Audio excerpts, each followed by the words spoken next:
As we continue to post our different videos on the different platforms and the different formats that we have, we do our best to answer the myriad of questions that are sent to us.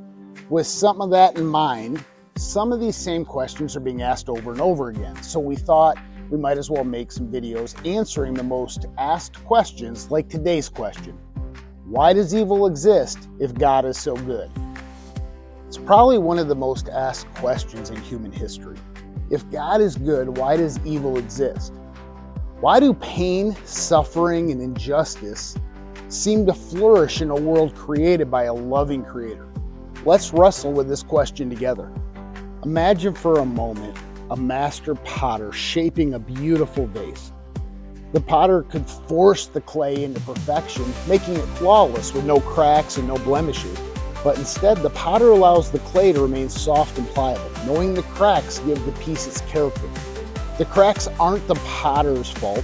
They're part of the process of creating something beautiful out of something that's just imperfect. Now think about our world.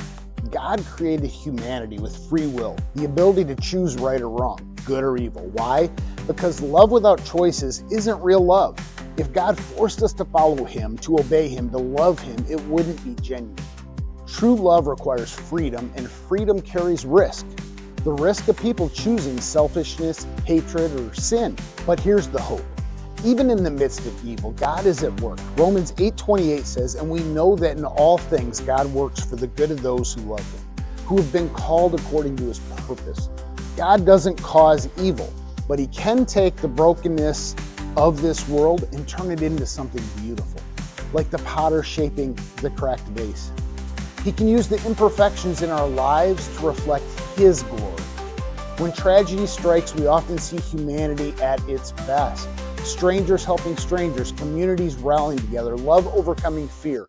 These moments, they remind us that God's goodness hasn't abandoned the world. It's alive in the hearts of those who reflect His love. Evil exists because sin entered the world through human choice. But God didn't leave us in our brokenness. He sent us His Son, Jesus, to redeem us. Through His death and resurrection, we have the promise of restoration, not just for us, but for the entire world. Revelations 21:4 tells us that one day He will wipe away every tear from their eyes. There will be no more death or mourning or crying or pain, for the old order of things will have passed away. So why does evil exist if God is good? Because He values love and freedom over robotic obedience. Take heart. This is not the end of the story. God has a plan to restore what's broken, to heal what's hurting, and to bring light into the darkest places. To those of you wrestling with this question, know this. God sees your pain, and He hasn't abandoned you. He's inviting you into His story. A story where love conquers hate, grace defeats sin, and hope overcomes despair. If you're struggling, reach out, open a Bible, pray, talk to a trusted friend who knows Jesus. You're not alone in this journey, and the God who created you is ready to meet you right where you are. Let's walk towards hope together.